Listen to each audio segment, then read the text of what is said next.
Parliamentary panel నివేదిక ఆధారంగా వక్ఫ్ బిల్లును కేంద్ర మంత్రివర్గం ఆమోదం తెలిపింది. జగదాంబిక పాల్ నేతృత్వంలోని జాయింట్ పార్లమెంటరీ కమిటీ సిఫార్సు చేసిన చాలా మార్పులను కేంద్రం చేర్చినట్లుగా సమాచారం. సవరణలు చేసిన బిల్లులను ఫిబ్రవరి 19న కేబినెట్ ఆమోదం తెలిపిందని ఆ వర్గాలు పేర్కొన్నాయి.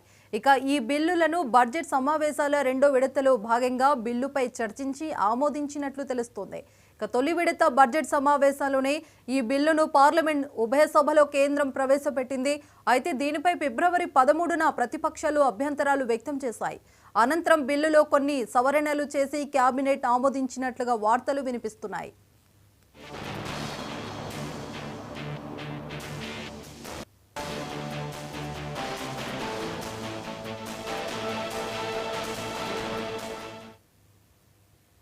వక్ఫ్ ఆస్తుల రిజిస్ట్రేషన్ను క్రమబద్ధీకరించడం ఈ బిల్లు యొక్క లక్ష్యం. అయితే జేపీసీ నివేదిక నుంచి అసమ్మతి సూచనలను తొలగించాలని ప్రతిపక్ష ఎంపీలు ఆరోపించారు.